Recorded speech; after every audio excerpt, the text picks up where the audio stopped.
আসসালামু আলাইকুম। আমরা এই সমাজে দেখতে পাই কিছু কিছু মানুষ আছে অনেক অহংকার করে,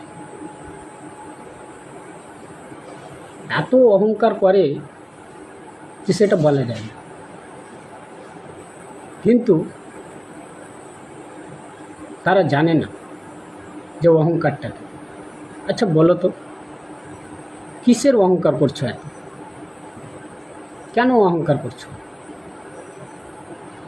টাকা পয়সার জন্য, না ধন দৌলত বেশি হয়ে গেছে তার জন্য?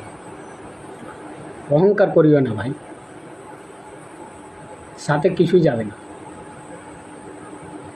সূরা হুমাজাতে বলছে, আল্লাযী জামআ মালা ওয়াদ্দাদা,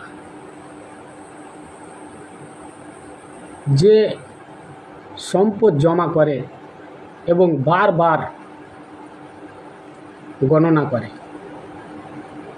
হিসাব আন্না মালহু আখলাদা, সেই মনে করে তার সম্পদ তাকে চিরজীবী করবে। কাল্লালায়ুম বাজান্না ফিল হুতামা,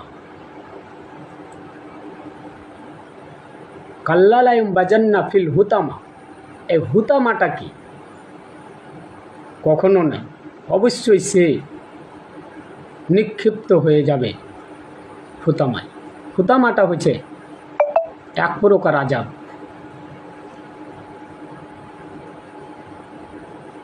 ওমা আদরাকা মাল হুতামা, আর কিসে তোমাকে জানাবে যে হুতামা কি জিনিস, কি কঠিন জিনিস? নারুল্লাহিল মুকাদা, আল্লাহর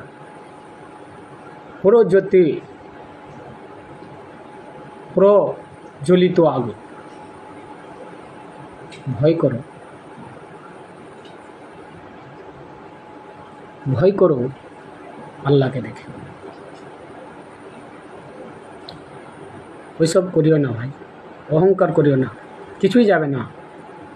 একা এসছো, একাই যাবে। মানুষকে যাতে বুঝার তৌফিক দান করে। আমিন।